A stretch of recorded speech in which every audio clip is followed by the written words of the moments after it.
প্ৰথম প্ৰশ্ন মানুহৰ শৰীৰত কিমান লিটাৰ তেজ থাকে শুদ্ধ উত্তৰটো হ'ল 5 লিটাৰ ব্যক্তি এজনৰ ভিতৰত চলাচল কৰা তেজৰ পৰিমাণ তেওঁলোকৰ আকাৰ আৰু ওজনৰ ওপৰত নিৰ্ভৰ কৰে যদিও গড় প্ৰাপ্তবয়স্ক মানুহৰ প্ৰায় 5 লিটাৰ তেজ চলাচল কৰে পুৰুষতকৈ মহিলাৰ তেজৰ পৰিমাণ কম হোৱাৰ প্ৰৱণতা থাকে কিন্তু গৰ্ভাৱস্থাত এগৰাকী মহিলাৰ তেজৰ পৰিমাণ প্ৰায় 50% বৃদ্ধি পায় পৰৱৰ্তী প্ৰশ্ন নিয়মিতভাৱে কফি খালে কোনটো ৰোগ হয়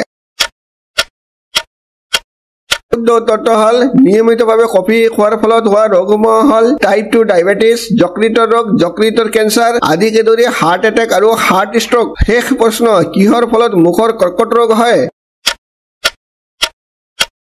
শুদ্ধ উত্তৰটো হ'ল বেছিভাগ মুখৰ কৰ্কট ৰোগ ধঁপাত সেৱন মদ্যপান সেৱন বা দুয়োটাই সেৱন আৰু হিউমেন পেপিলোমা ভাইৰাছৰ সংক্ৰমণৰ বাবেও মুখত কৰ্কট ৰোগ হয় অনুগ্ৰহ কৰি চেনেলটো সাবস্ক্ৰাইব কৰি বেল আইকনটো অন কৰি ৰাখিব যাতে মোৰ নতুন নতুন ভিডিঅ'বোৰ তৎক্ষণাত পাব পাৰে ভিডিঅ'টো লাইক আৰু শ্বেয়াৰ কৰিবলৈ নাপাহৰিব ভিডিঅ'টো চোৱাৰ বাবে অশেষ ধন্যবাদ